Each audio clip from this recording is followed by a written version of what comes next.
Hey again, y'all. So the good news is the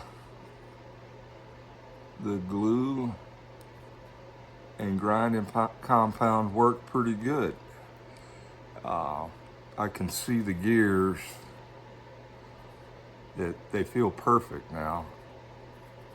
I ran them for I soldered on a power extension, plugged it in a 12-volt wall pack, and ran it for 20, 30 minutes.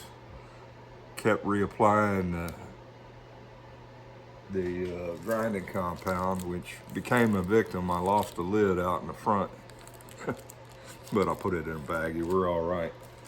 And because it keeps slinging it out, so you got to stop it, put more in, and then it gets smoother and smoother. And I could hear the difference. It still sounds loud, but then I went and rinsed all the junk off, took it back apart, rinsed all the grinding compound off, and you can see the color of the plastic has changed. It has a more of a matte flat appearance where the shiny surface of that plastic has been removed by the compound, right? But the mesh it feels as good as any of the others factory out of the box. So there's no hitches in it or anything. It feels the same in both directions, so that's good. And I also glued in a little brace right here because there seems to be a lot of, I could wiggle that back end a little bit and the frequency would change, so that means that the gear spacing is expanding or compressing depending on the motion. But later I'll put a bunch of 30-minute epoxy all around that brace that I super glued in there. I don't know if you can see it very well because it's the same kind of plastic I chopped off another chassis. It's made like a little angle, goes up towards the motor and down on the chassis, and it's glued in there pretty solid, but I'll reinforce it, and I'm gonna put some epoxy on those bearings too, because I actually saw that sleeve spinning a little while it was running, which is odd. I mean, it won't hurt anything, but I don't want it to pop out. So I'm going to put some 30-minute epoxy in those bearings.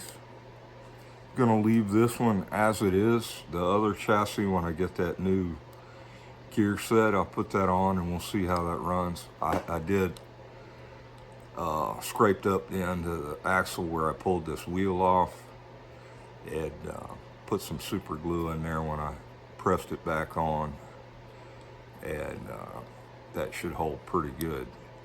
But now I'm just gonna run it on the battery for you, and then I'm gonna put some oil that I use, that Liberty oil, this stuff here.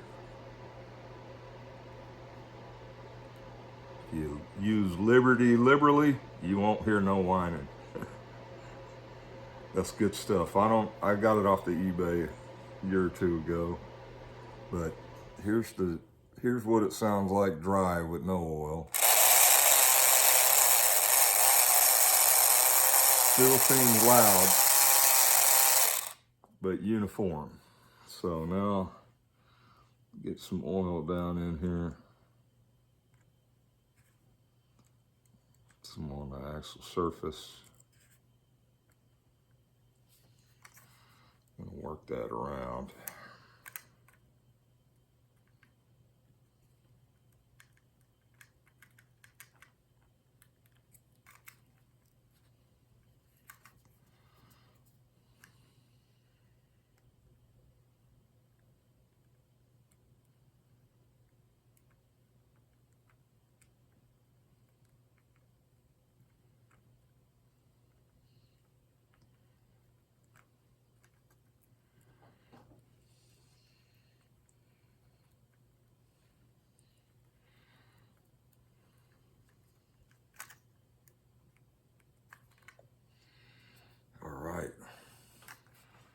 see how it sounds now.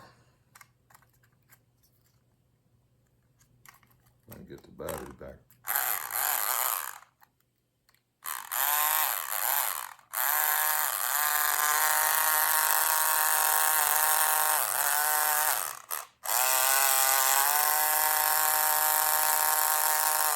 That seems a heck of a lot better. Let me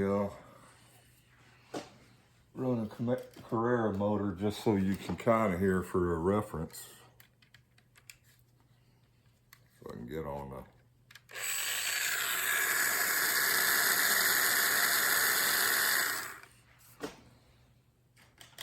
So that one does sound quieter, but you got to remember it's encased in the body. So once I put this body back together,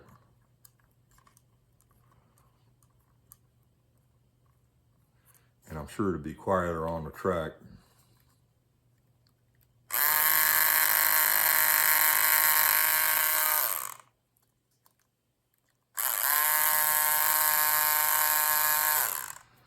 All right, I'm gonna call that good. Clean it up. Now I got all that oil in there. It's gonna not be good for my glue. But that's all right.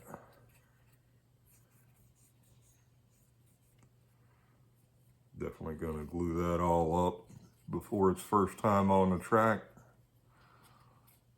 We'll see how that goes. All right, y'all. I hope you get your cars with no pinion cracks, but I would venture to guess you're going to get at least one. Just due to the nature of the way they manufactured it. I do think it was a factory defect. Probably either the type of plastic or the diameter of the hole before they pressed it on, because it was obvious to me this one had never been on a track. The only distortion in those pickups is where I've bent them since I've been working on it. So you get that glued up, let it sit for a couple of days, and we'll see how that goes. I got to re-solder. I might extend those wires out a little bit. They look like they're kind of short. And they're exactly where they were when I cut them. They're probably all right. All right, take care, y'all.